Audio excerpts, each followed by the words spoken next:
कोई आध्यात्मिक क्रिया की जाए उसको धर्म कहते हैं। पर जहां पर आत्मा की चिंता करके, अपने चित्त की चिंता करके और इस देह के भीतर बैठी हुई जो सूक्ष्म आत्मा है उसके कल्याण के लिए कोई कर्म किया जाए उसको परम धर्म कहते हैं। तिलक लगाना, स्वरूप धारण करना, परिक्रमा करना आदि आदि और भी कई विषय हैं। दान करना, पुण्य करना, आश्रम बनवा देना, असहायों की सहायता कर देना, गरीब लोगों की सहायता कर देना, ब्राह्मण भोजन करवा देना आदि आदि ये सब धर्म के अंतर्गत हैं, क्योंकि देह की चिंता है। लेकिन जब आत्मचिंता होती है, इस देह के भीतर बैठी हुई उस चित्त की चिंता होती है, आत्मा की चिंता होती है, इसका कल्याण कैसे होगा, उसके लिए जो आप क्रिया करते हो वो परम धर्म है। और आत्मा की चिंता, आत्मा के कल्याण की चिंता के लिए एक ही क्रिया विशेष रूप से होती है और वो है कथा श्रवण, सत्संग श्रवण। सत्संग श्रवण से देह को लाभ नहीं है, सत्संग श्रवण से आत्मा का ही उद्धार होता है। यहां पर शरीर, अब आप 30 दिन जिम मत जाओ, 30 दिन कथा सुनो, शरीर 1-8 किलो बड़ा हो जाएगा। शरीर का लाभ नहीं है कथा सुनने से, आत्मा का लाभ है, बुद्धि का लाभ है, चित्त का लाभ है।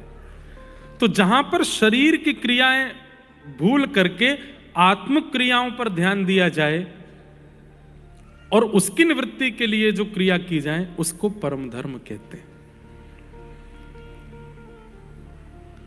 आप मंदिर क्यों जा रहे हैं? कल हम सिद्धिविनायक दर्शन करने गए रात्रि में।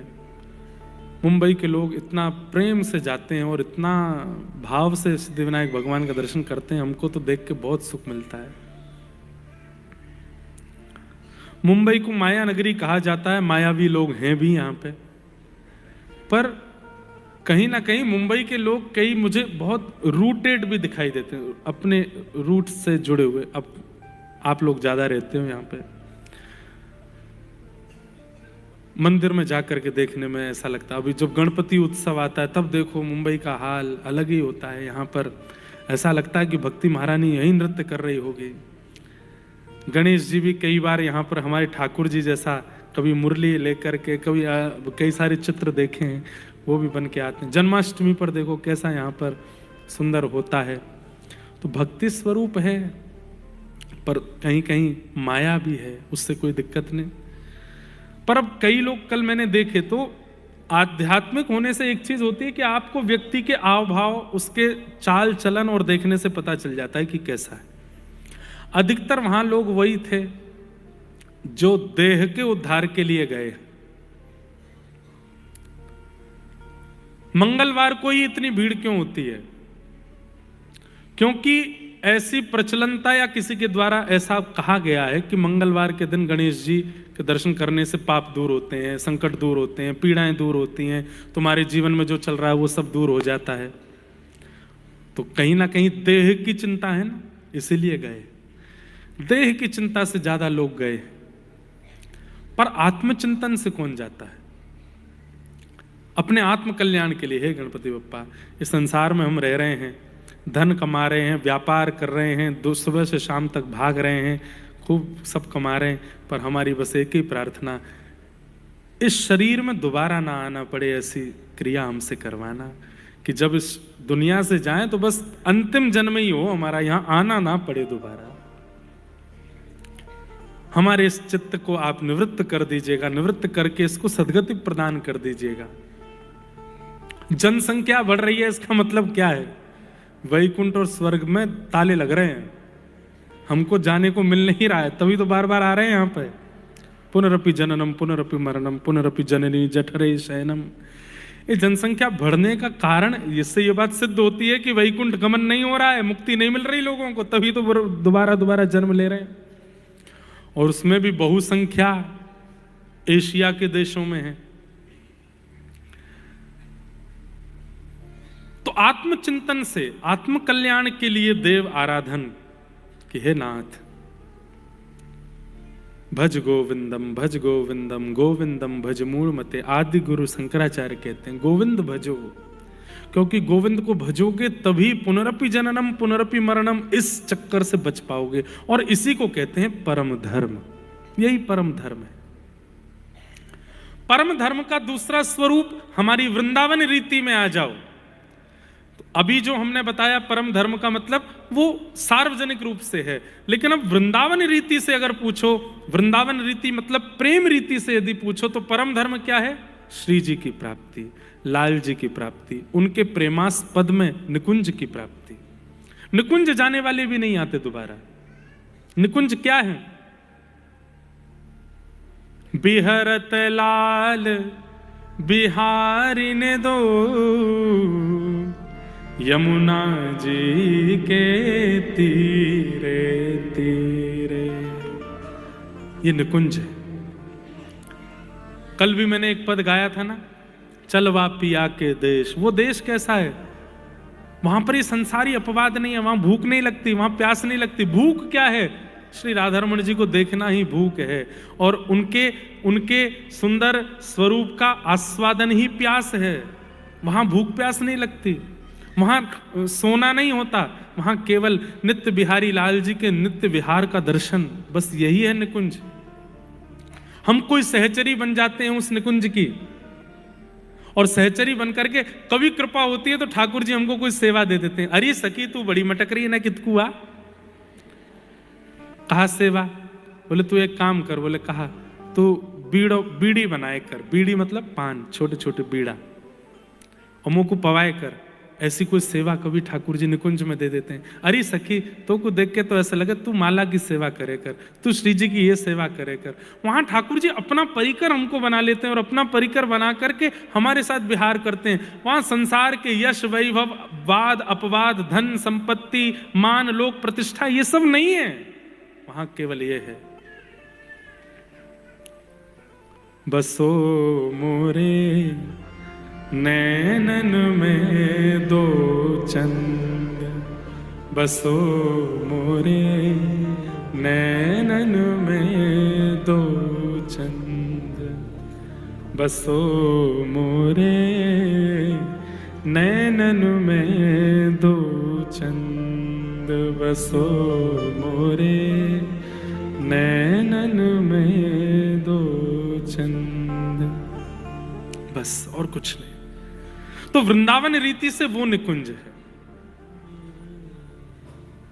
सांसारिक रीति से वैकुंठ की प्राप्ति, जहां पर शंख चक्र गदा पद्मधारी श्रीमन नारायण विराजमान हैं, और आपको वैकुंठ प्राप्त हो गया है। यदा कदा कभी ठाकुर जी निकलते हैं, आपको कोई सेवा दे देते हैं। 5 प्रकार की मुक्ति होती है। प्रसंग आएगा कल के प्रसंग में, उसका फिर विस्तार से मैं वर्णन करूंगा कौन कौन सी मुक्ति होती है। तो मुक्ति के लिए यत्न करना ये परम धर्म है। मुक्ति मतलब इस संसार में पुनर्ना आना पड़े, वही मुक्ति है। और उसके लिए जो यत्न है वो परम धर्म है। यही भागवत का विषय है कि सुनने वाले श्रोताओं को यह सिखाया जाए कि भाई ऐसी जीवन क्रिया करो, ऐसा नियम रखो, ऐसा स्वभाव रखो, ऐसे विचार करो कि आपके क्रिया विचार स्वभाव कर्म से पुनर्जन्म की स्थिति ना बने। ये जो सिखावे वो भागवत का विषय। इस भागवत प्रसंग का अधिकारी कौन है? कौन डिजर्व करता है यहां बैठना, ये सुनना और इसका पालन करना? तब कहते निर्मत सराणाम सताम, जिसके चित्त में मात्सर्य दोष नहीं है। कितनी बड़ी बात, मैं लगभग कथा में इस बात को कोट करता हूं कि सबसे बड़ा दोष क्या है संसार में? काम बड़ा दोष नहीं है। इसका मतलब ये नहीं कि काम दोष ही नहीं, दोष तो है, पर बहुत बड़ा दोष उसके कारण ठाकुर जी ना मिले। सबसे बड़ा दोष उसको मानो जिससे ठाकुर जी आपसे नजर हटा लें, वो सबसे बड़ा दोष है। और वो सबसे बड़ा दोष है क्या? काम नहीं है, क्रोध नहीं है, लोभ नहीं है, मोह नहीं है, अहमता नहीं है, ममता नहीं है, और जो भी दोष संसार में है वो बहुत बड़े दोष की श्रृंखला में नहीं आते जिससे ठाकुर जी आपसे नजर हटा लें। सबसे बड़ा दोष जिससे ठाकुर जी आपको नहीं देखें, वो दोष क्या है? ईर्ष्या।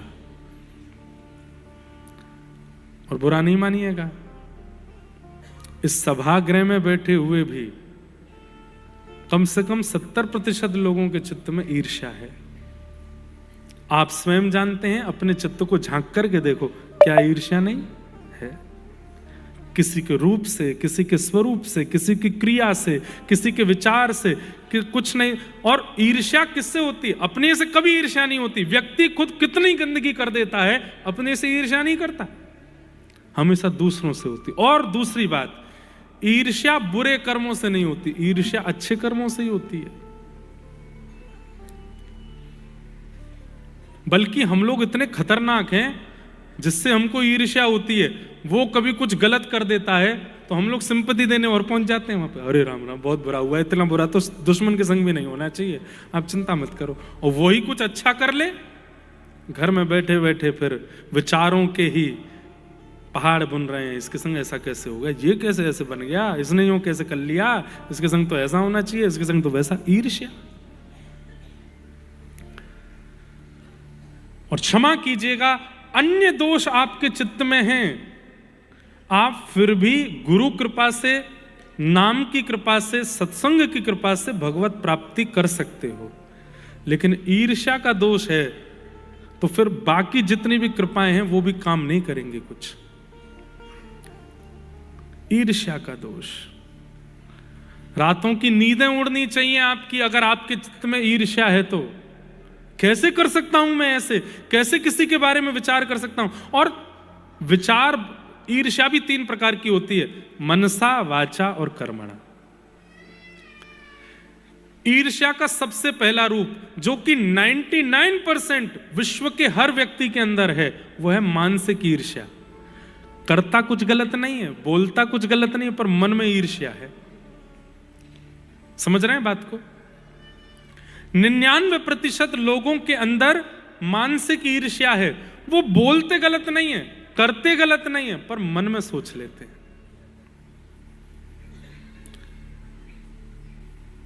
इनके साथ ऐसा कैसे हो गया, ये ऐसे कैसे कर सकते हैं, ये कैसे प्राप्त हो सकता है इनको, ये इतने बढ़िया क्यों है, ये ऐसा क्यों? और ये मानसिक ईर्ष्या। और जब मानसिक ईर्ष्या, उसके साथ और पाप जुड़ जाते हैं तो वो मानसिक ईर्ष्या वाचा ईर्ष्या में प्रकट हो जाती है। फिर व्यक्ति जो मन में ईर्ष्या कर रहा है वो वाणी से भी करने लगता है। 4 लोगों के बीच में बैठे थे और उस व्यक्ति की चर्चा हुई जिससे ईर्ष्या हुए है, भाई उसकी बात मत करो, हमसे पूछ लेना, हाँ हम सब जानते हैं कैसा है क्या है, ठीक है, हमारे सामने मत बोलो, ऐसा किया उसने, ऐसा किया उसने, ये किया उसने, तुमको क्या पता, हमसे पूछो। ये वाचा की ईर्ष्या। जब मानसिक ईर्ष्या के साथ और पाप जुड़ जाते हैं तो वाचा की ईर्ष्या प्रकट हो जाती है। और जब आप प्रचंड पापी हो जाते हैं तो फिर मनसा वाचा से उठ करके आप कर्मणा ईर्ष्या में आ जाते हो। आप करने लगते हो कि ऐसा कुछ करूं कि इसके साथ कुछ अपराध हो, इसके साथ कुछ गलत हो, इसकी निंदा हो, इसके साथ ये हो। वो कर्मणा ईर्ष्या है। और ईर्ष्या यदि मनसा, वाचा और कर्मणा तो बहुत आगे की बात है, मनसा ईर्ष्या भी है तो एक बात याद रख लीजिएगा, ठाकुर जी की मिलने की जो डायरी बोल लो या फिर वो लाइन बोल लो या फिर वो स्थिति बोल लो, उसमें आपका नाम दूर दूर तक नहीं है। कामी को मिल जाएंगे ठाकुर जी, क्रोधी को मिल जाएंगे, लोभी को मिल जाएंगे, और दोष वालों को मिल जाएंगे। अरे कहां तक कह दूं, स्वपच भक्ष खाने वाले को भी ठाकुर जी कृपा करके प्राप्त कर सकते हैं, पर ईर्ष्यालु को प्राप्त नहीं होते। इसलिए हमारी प्रार्थना, आज से अपना भजन अन्य भावों को बाद में, श्री जी की प्राप्ति हमारी फर्स्ट प्रायोरिटी हो जाती है। हम लोग नाम दीक्षा लेते ही, नाम जप लेते ही, गुरु आज्ञा प्राप्त करते ही, धाम जाते ही, सबसे पहले हमारी इच्छा, आज से ही सबसे पहले श्री जी की प्राप्ति हो जाए, इसी भाव से नाम जप कर रहे हैं। नहीं, पहले अपने अवगुणों की लिस्ट बनाओ। पहले श्री जी मैं आपके लायक बनूंगा, पहले आपके लायक बनने के लिए ये दोष मेरे अंदर है, इन दोषों को नाम से नष्ट करूंगा, तब मैं आपकी प्राप्ति के लिए भजन करूंगा। छोटे बच्चे आते हैं, महाराज जी श्री जी क्यों नहीं मिल रही, वृंदावन क्यों नहीं मिल रहा, धाम की कृपा क्यों नहीं हो रही। आप पहले योग्य तो बनो, पहले उस लायक तो बनो, और उस लायक बनने के लिए पहले अपने स्वभावों का चिंतन तो करो। हर दिन अभी मेरे अंदर जो काम है उसको समाप्त करने के लिए कुछ दिन का नाम जप है कि ये काम समाप्त होना चाहिए। अब धीरे धीरे लगने लग जाए कि हाँ अब काम विश्राम में है। अब क्रोध के लिए नाम जप करो, अब लोभ के लिए नाम जप करो, अब ईर्ष्या के लिए नाम जप। और एक बात, एक बिल्कुल अंतिम बात कह दूं, काम क्रोध लोभ के लिए तो नाम जप बाद में देख लेना, आप केवल ईर्ष्या के लिए नाम जप करो कि मुझे ईर्ष्या ना हो किसी से। किशोरी मोहे अपनों सो कर लीजे, किशोरी मोहे अपनों सो कर, आप अपने जैसा मुझे कर दो। इस भावना से नाम जप आप कर सकते हो, इस भावना से गुरु मंत्र का जाप आप कर सकते हो, इस भावना से आप कथा सुन सकते हो, इस भावना से परिक्रमा लगा सकते हो कि हे किशोरी जी आप जैसा मुझे कर दो। कैसी हैं किशोरी जी?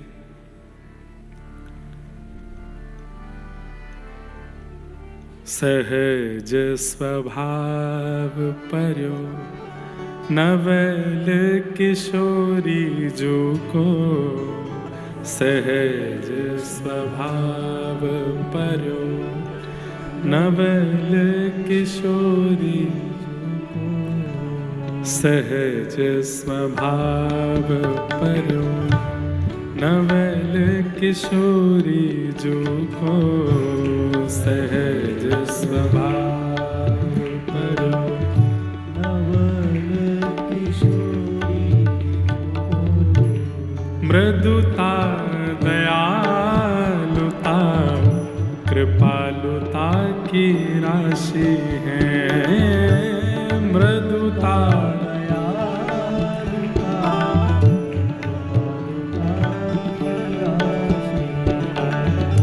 सब सखियां कहती हैं अरे श्यामाजू इतनी भोरी हो आप। बोले कैसी भोरी? अरे भैया जब कोई व्यक्ति चलता है और छोटे छोटे चैंटा चैंटी या छोटे छोटे कीट पतंग भी अगर मार्ग में होते हैं ना तो व्यक्ति की चाल की धमक से डर करके भाग जाते हैं। लेकिन हमारी वृषभानु नंदिनी जब किशोरी जी चलती हैं ना तो मार्ग में छोटे छोटे कीट पतंग चैंटी चैंटा आ भी जाते हैं तो रुक जाते हैं। क्यों? इतने निर्भीक हैं, वे जानते हैं कि किशोरी जी इतनी कोमल अंग की हैं कि ये चरण रख भी देंगे तो भी हमारे प्राण ना निकले, वो निकल भी गए तो निकुंज की प्राप्ति हो जाएगी। वो भी डरते नहीं है। किशोरी जी चलती भई आ रही है, चैंटा चैंटी छोटे छोटे कीट पतंग वो स्थिर हो जाते हैं। अरे सखियों को बुहारना पड़ता है, किनारे करना पड़ता है। श्यामाजू कभी देखा होगा किसी चित्र में या किसी भावना में कि किशोरी जी चल रही हैं, क्यों चमर डुराए जा रहे हैं, क्यों आगे सोहनी लेकर के सखियां चल रही हैं, क्यों छत्र चमर लेकर के चल रहे हैं। अरे भैया जब किशोरी जी निकलती हैं तो जितने भी छोटे छोटे कीट पतंग हैं वो समीप आने का प्रयास करते हैं कि स्पर्श हो जाए और हमारा उद्धार हो जाए। उन्हें भय नहीं लगता किशोरी जी से। अरे चेंटी चेंटा जैसे भी जिनसे ना डरें वो हमारी किशोरी जी। हम उन्हें कैसे प्राप्त कर सकते हैं इतने दोषों में होते हुए? इसलिए नाम जब पहले दोष निवृत्त करने के लिए करो, पहले योग्य बनाने के लिए करो कि हम योग्य तो बने उनके। कैसी हैं हमारी किशोरी जी? हे ऐसी सुकुमारी प्यारी लालजू की प्राण प्यारी, ऐसी सुकुमारी लालजू की प्राण, हाँ ऐसी सुकुमारी प्यारी लालजू की प्राण प्यारी,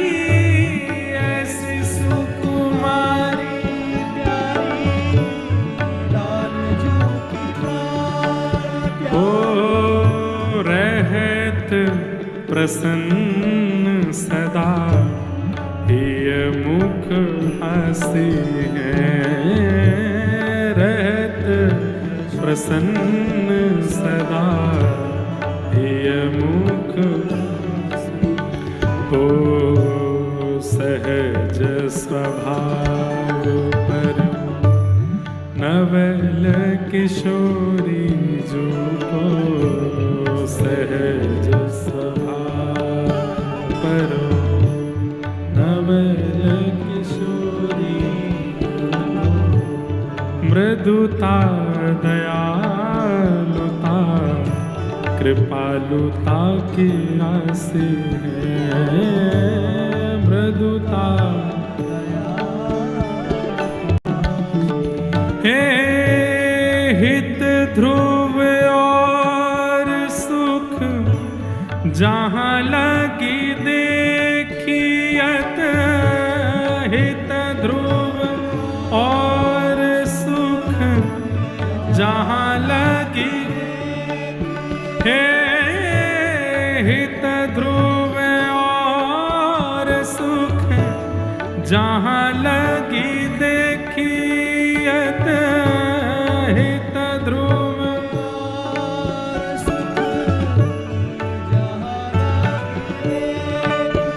हो सुनियत जहाँ लगे सबे दुख पासी है सुनियत जहाँ लगे सब सुख पासी है सहज स्वभाव पर नवल किशोरी जो को सहज स्वभाव पर नवल किशोरी हे मृदुता दयालुता कृपालुता की राशि है मृदुता दयालुता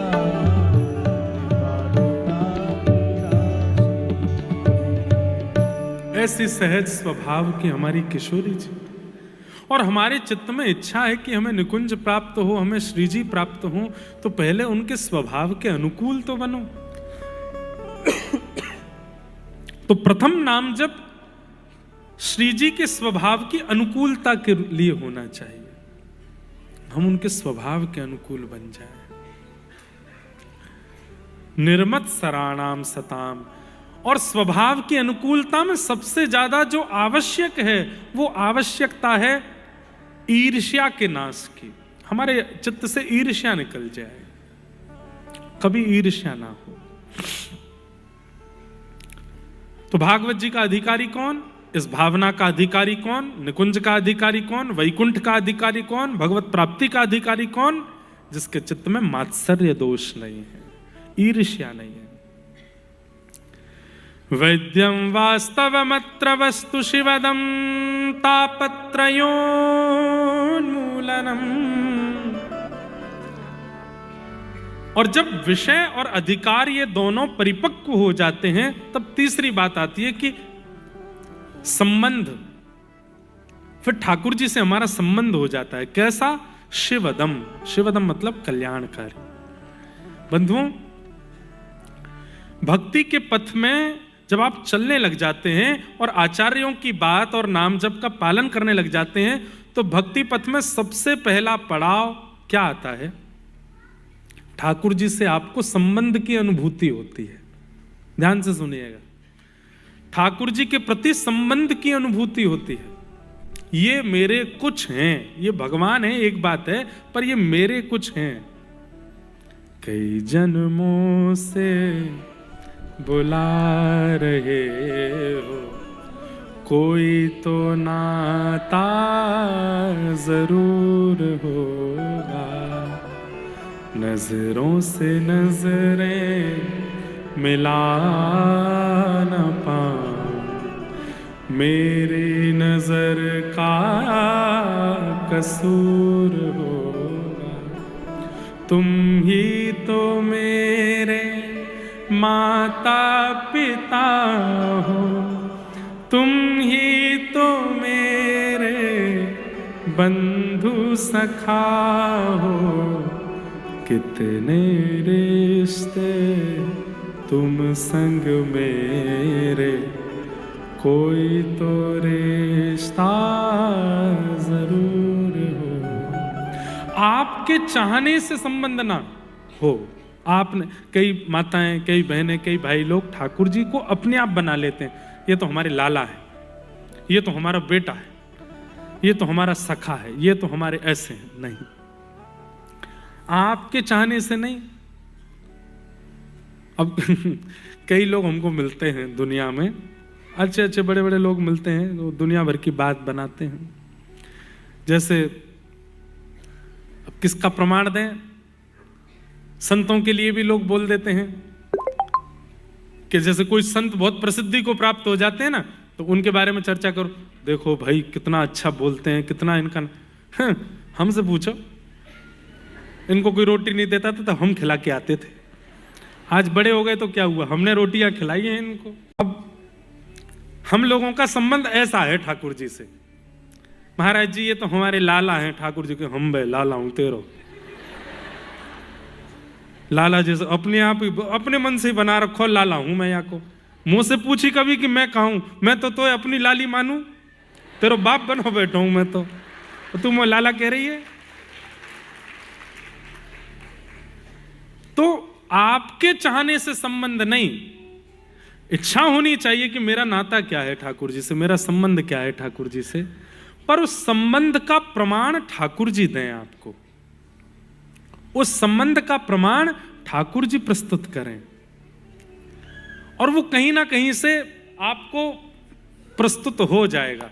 पता नहीं कहाँ की कथा थी, वहां पर इसी प्रसंग को मैं कह रहा था, तो किसी श्रोता ने मुझको लिख करके भेजा, महाराज जी मुझे ठाकुर जी बार बार होली खेलते हुए दिखते हैं स्वप्न में।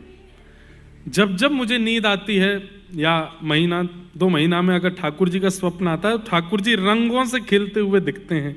तो इसके पीछे मैं क्या मानूं कि ठाकुर जी मुझे क्या मानते हैं, मेरे से क्या संबंध रखा। तो मैंने विनोद में मैंने कहा, भाई देखो ऐसा तो नहीं कहीं ठाकुर जी आपको बुआ मानते हो, क्योंकि होली का बुआ थी। होली का प्रहलाद जी की बुआ थी ना, जिसको चिता में जलाया गया था। उन्होंने ऐसा भी लिखा था कि मैं बहुत दिन से प्रयास कर रही हूँ, पूछ रही हूँ कि ठाकुर जी मैं आपकी क्या लगती हूँ। कोई उत्तर तो देते नहीं, होली का रूप दिखाते रहते हैं, होली खेलते हुए दिखाते हैं अपने आप को। तो मैंने कि भाई देखो 2 बातें मेरे मन में आ रही हैं, अब सत्य कौन सी है तो पर्ची डाल के पूछ लेना ठाकुर जी से। एक भाव तो ये, होली खेलते हुए दिख रहे हैं तो कहीं ठाकुर जी यूं तो नहीं कह रहे कि चिता में होली का बुआ जली थी, तुम मेरी बुआ हो। अब होलिका के नाम से आपको हंसी आ रही, भाई संबंध तो पवित्र है। हो सकता है ठाकुर जी कह रहे हैं तू मेरी बुआ है। कुंती भी तो बुआ थी भगवान की। और आपको बताएं, श्री कृष्ण लीला में ठाकुर जी ने जिनसे अटूट प्रेम किया, उन सबकी श्रृंखला में एक नाम कुंती का भी। बहुत प्रेम करते हैं ठाकुर जी कुंती से। अभी कल शायद प्रसंग आएगा कुंती की स्तुति का, अगर मन होगा तो उसका विस्तार मैं करूंगा। हो सकता है कि ठाकुर जी होली दिखा रहे हैं, तो ये भी कह सकते हैं। या फिर दूसरा भाव आता है सहचरी का। आप सहचरी हो, आप कोई सखी हो, कोई गोपी हो, और ठाकुर जी गोपियों के संग करते हैं होली का आनंद। अब ये 2 संबंध हैं, अब आप पर्ची डाल के अपने ठाकुर जी से पूछ लो, तो बुआ मानते हो कि सखी मानते हो। उन्होंने पूछा होगा, पर आपको सांकेतिक रूप से स्वप्न में या तो ठाकुर जी संबंध का अनुभव करा देंगे, या फिर दूसरा अनुभव कैसे होगा, कहीं कथा सत्संग सुनने के लिए गए तो वहां पर प्रवचनकर्ता महाराज जी या प्रवचनकर्ता व्यास जी किसी संबंध विशेष के विषय में बार बार बोल रहे हैं, तो ये भी एक संकेत हो सकता है कि शायद ये संबंध ठाकुर जी, विचार करके बैठना, ठाकुर जी आप मेरे क्या हो, कथा में आके बैठो। और उस दिन अगर व्यास जी बार बार किसी संबंध के बारे में ज्यादा बोलें, पत्नी के विषय में बोलें या माँ के विषय में बोलें या सखा के विषय में बोलें, बार बार संकेत कर रहे हैं, और जब जब वो उस संकेत को करते हैं आपके हृदय में कुछ होता है, तो समझ जाओ कि ये संबंध है। तीसरा एक संकेत ऐसा हो सकता है कि आपने अपने गुरुजनों को प्रणाम किया, महापुरुषों को प्रणाम किया और महापुरुषों ने आपको देख करके कोई शब्द से आपको संबोधित कर दिया, जैसे कोई बालिका ने प्रणाम किया तो लाली कह दिया या लाला कह दिया, भैया बहन कह दिया या भाई कह दिया, सखी कह दिया, कुछ भी संत जन कभी कभी बोल जाते हैं, हमेशा नहीं बोलते, कभी कभी बोल देते हैं। कई बार छोटे छोटे बच्चे भी प्रणाम करते हैं तो हमारे ब्रज के संत आओ मैया, आओ माई प्रणाम करो। छोटी सी लाली है वो प्रणाम करिए, संत उसको माई कह रहे हैं, मैया कह रहे हैं, तो ये भी एक संकेत हो सकता है। ठाकुर जी के ये सब स्पीकर हैं, यहां से ठाकुर जी संकेत दिला देते हैं। वो संकेत आपके चित्त में दृढ़ विश्वास प्रकट कर दे तो समझो यही संबंध है। ऐसे संकेत, और अंत में कुछ नहीं मिले, नई संकेत, बहुत मन में दुविधा बनती जा रही है, कुछ समझ ही नहीं आ रहा क्या संबंध है, तो फिर जिन जिन संबंधों पर आपको लगता है कि ये हो सकते हैं वो पर्ची बनाओ, ठाकुर जी पर डाल दो, और फिर जो सबसे समीप जावे उसको उठा के फिर वही संबंध आपका ठाकुर जी से है। तो भक्ति में सबसे पहला पड़ाव ही यही आएगा कि ठाकुर जी आपको अपने कुछ लगने लगेंगे कि ये मेरे कुछ हैं, ये भगवान है ये एक बात है, पर ये मेरे कुछ हैं, इनसे मेरा कोई संबंध है। वैद्यम वास्तवमत्र वस्तु शिवदम। श्रीमद् भागवत सुनने वाले लोगों का संबंध स्पष्ट हो जाता है कि ठाकुर जी आपके क्या है। कथा सुनने वालों का संबंध स्पष्ट हो जाता है, और वो संबंध कैसा होता है? बोले शिवदम, कल्याणकारी, मंगलकारी होता है। संसार के संबंध टूट जाएंगे, पर ठाकुर जी से जो आपका नाता जुड़ा है वो नहीं टूटेगा, वो सदा बना रहेगा, सदा उसका निर्वहन ठाकुर जी। एक बड़ी प्रसिद्ध कथा है ना, गुसाई श्री विठलनाथ जी ठाकुर जी को अपना लाला मानते थे, और ठाकुर जी को लाला अगर आप मानते हो तो ये समझ लीजिए कि ठाकुर जी के जितने परिकर के हैं वो सब भी आपके संबंधी उसी भाव से हो जाते हैं।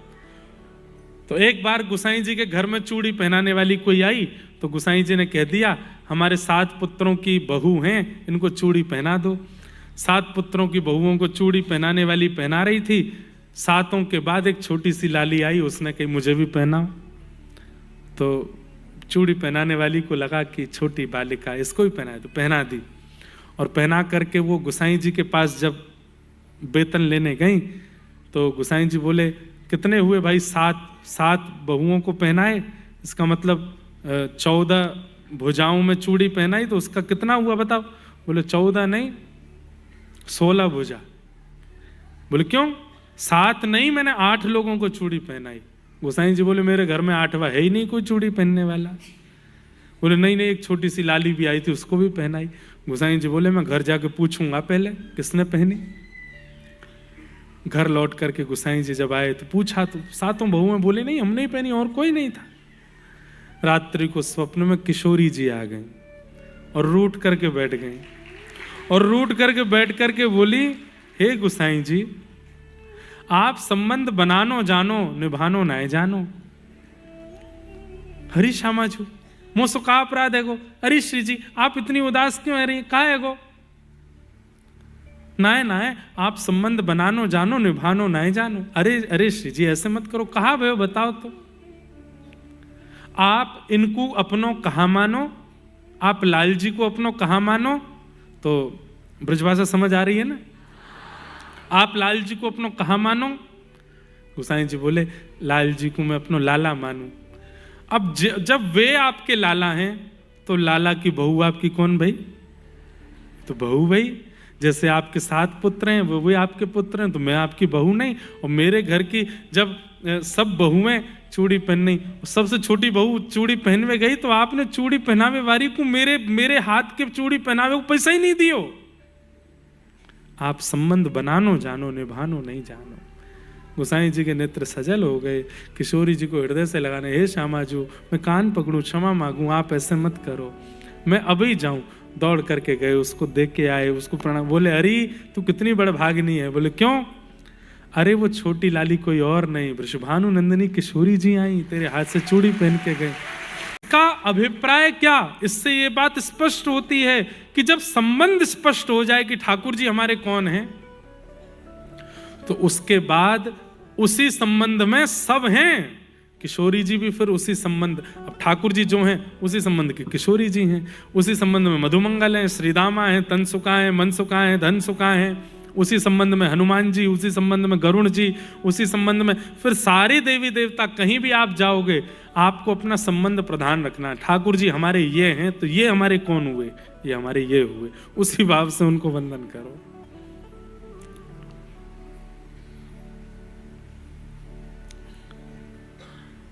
ये सब भावनाओं की बातें हैं, पढ़े लिखे लोगों को समझ नहीं आती। जो भाव वाले हैं वो समझते हैं इन विषयों को, इन भावों को।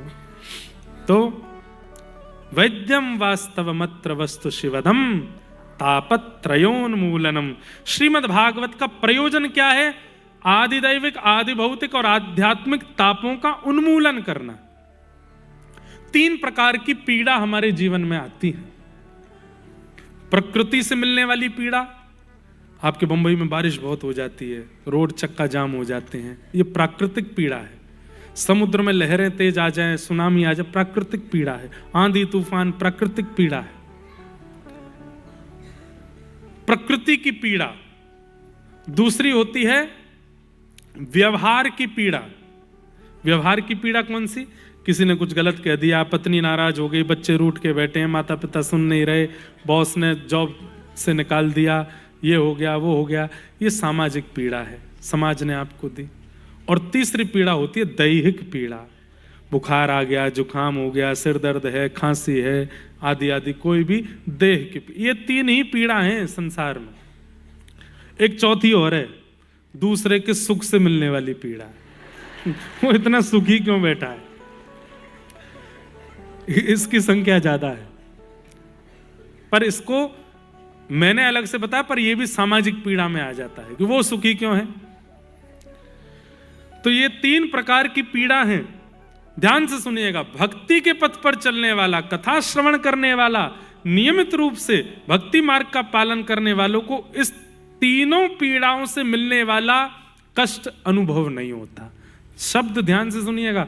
तीनों पीड़ा नहीं आती ऐसा मैंने नहीं कहा। पीड़ाएं आती हैं, पर पीड़ा से उत्पन्न होने वाला कष्ट उसको विचलित नहीं करता। हम कथा करते हैं, हमारे जीवन में पीड़ा आनी नहीं चाहिए, पर आएगी। आप कथा सुनते हो, आपके जीवन में पीड़ा नहीं आनी चाहिए, पर आएगी। पर आपको विचलित नहीं करेगी, आपको व्यथित नहीं करेगी, आपको तोड़ेगी नहीं, आपको परेशान नहीं करेगी। कथा सुनने वाले का ऐसा निर्माण होता है। तापत्रयोन्मूलनम। आपको जुकाम, अब हमको जुकाम भी है, थोड़ा थोड़ा शारीरिक पीड़ा भी है, पर कथा करने आते हैं तो बिल्कुल ऐसे हो जाते हैं आनंद में। सेवा करने ठाकुर जी जाते हैं तो आनंद में, मंदिर दर्शन करने जाते हैं तो आनंद में। क्यों? तापत्रयोन्मूलनम। 3 प्रकार की पीड़ा, प्राकृतिक पीड़ा, सामाजिक पीड़ा और दैहिक पीड़ा। इन तीनों पीड़ाओं से जो पीड़ा उत्पन्न होती है उससे आप विचलित नहीं होते। ये कथा का प्रयोजन है। मुंह फुलाए बैठे हैं कोने में, कथा सुन रहे हैं। काहे को मुंह फुला के बैठे? दोपहर में आज भोजन करके आए, दाल मन के मुताबिक नहीं बनी थी, मन खराब हो रहा है हमारा। और ये तो भाई कथा काहे को सुन रहे हो? एक दाल इतना परेशान कर सकती है आपको। यहां हम कह रहे हैं कि दुनिया अस्त व्यस्त हो जाए तो परेशान मत होना, तुमको दाल दुखी कर आई। मुंह फुला के बैठे को क्यों? कथा में बैठने के लिए चेयर नहीं मिली हमको, नीचे बैठना पड़ा, इसलिए दुखी बैठे। इतनी छोटी छोटी चीज अगर पीड़ा दे सकती है तो फिर कथा सुनने का कोई अभिप्राय नहीं। यहां तो विशाल पहाड़ गिर पड़े तो भी आनंद है। वही तो भागवत जी का प्रयोजन है। तापत्रयोन्मूलनम।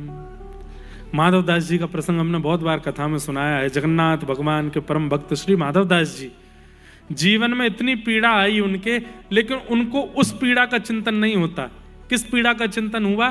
रो रहे थे, 3 दिन तक भोजन नहीं किया, पत्नी ने प्राण त्याग दिए थे, छोटे बच्चे को घर में छोड़ के गृह त्याग कर दिया, और भी कई पीड़ाएं जीवन में थी, पर उन पीड़ाओं से नहीं रो रहे थे।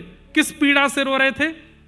कि मैंने अपने जीवन के 24 वर्ष निकाल दिए और मैं 24 साल बाद जगन्नाथ जी का दर्शन कर रहा हूं। इस बात से मुझे बड़ी पीड़ा है कि मैंने 24 साल व्यर्थ क्यों किए। हमको होती है ऐसी पीड़ा? नहीं होती। मैंने 24 साल क्यों लगा दिए ठाकुर जी के पास आने में? 24 साल पहले ही आ गया होता। इस बात से पीड़ित हैं। कुम्मन दास जी का प्रसिद्ध प्रसंग आता है कि कुम्मन दास जी के 7 पुत्र थे। कितने पुत्र थे? लेकिन कोई कुम्मन दास जी से पूछता था कितने पुत्र हैं, तो कहते थे 1.5। कितने? 1.5। बोले क्यों? एक पूरा भक्त है इसलिए वो मेरा एक पुत्र है, एक आधा भक्त है इसलिए 1.5। बोले आधा क्यों है? बोले वो भजन कीर्तन कथा नहीं सुनता पर गौ सेवा करता है इसलिए आधा पुत्र है, और एक भजन कीर्तन भी करता है, मंदिर भी जाता है, सब कुछ करता है। उन्हीं का नाम है चतुर्भुज दास। क्या नाम है? जिनका वो प्रसिद्ध पद है, गोवर्धन वासी सांवरे, गोवर्धन वासी सांवरे, लाल तुम बिन रयो न जाए रे, गोवर्धन वासी सांवरे, गोवर्धन वासी सांवरे। हमारे हृदय से इतना प्रेम निकलता है आप लोगों के लिए जब आप गाते हो।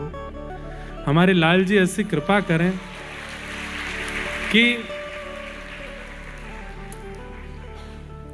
एक बार को वो हमको वंचित कर दें निकुंज में आने से, पर आपको वंचित ना करें। आपको जरूर बुलाएं। ऐसी मन में भावना। इतने आप लोग पद साथ गाते हो, गीत गोविंद साथ में गाते हो, बहुत मन प्रसन्न होता है। सत्य हृदय की इच्छा बता दूं तो कई लोग विचलित होंगे, पर हृदय की इच्छा जब आप गाने लगते हैं ना साथ में, ऐसे भक्ति भाव में आ जाते हैं, तो मन होता है कि बस अब भले ही हमको ले जाएं किशोरी जी, अब इससे आगे हमको कुछ चाहिए नहीं, बस अब ये हो गया जो करना। आप लोग ऐसे ही बने रहो, ऐसे ही गाते रहो।